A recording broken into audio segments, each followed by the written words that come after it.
So with this kind of fraction problem, we have two mixed numbers to deal with, to start with. So we're doing 3 and 1/9, subtract 1 and 2/3. Both mixed numbers need to be turned into improper fractions. So we need to turn them into top-heavy fractions. We do this by looking at what the denominator is. So our denominator is 9. That means that every one of the wholes is worth 9.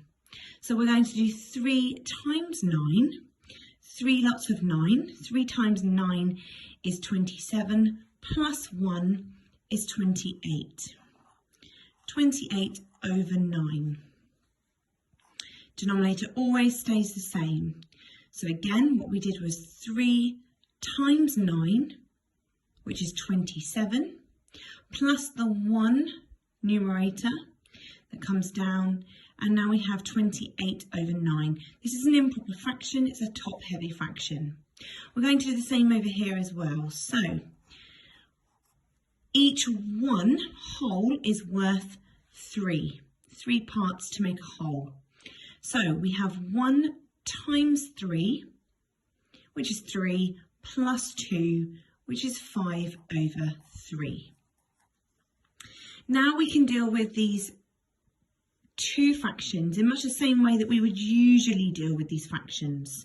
So here we've got 28 over 9, subtract 5 over 3.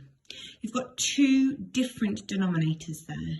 So we're going to need to look for the common denominator. The common denominator that exists between these two is 9. So this fraction stays exactly the same. We'll just write it out again.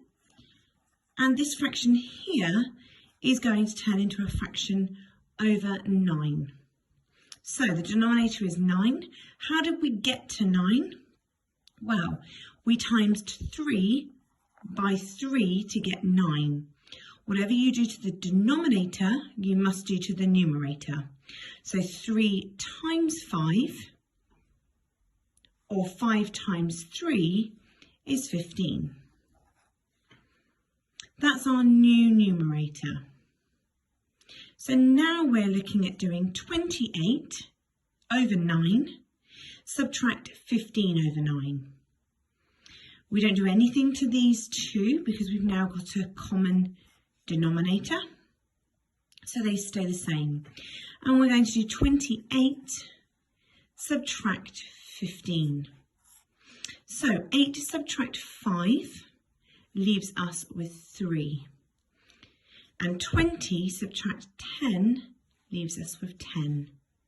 So we end up with a fraction which can be written as 13 over 9.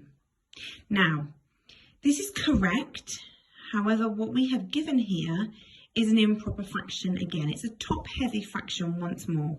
So what we need to do is work out how many 9s go into 13. So to turn it into a mixed number, how many 9s go into 13? There are 1. 1 9 fits into 13. And there are 4 over 9 remaining.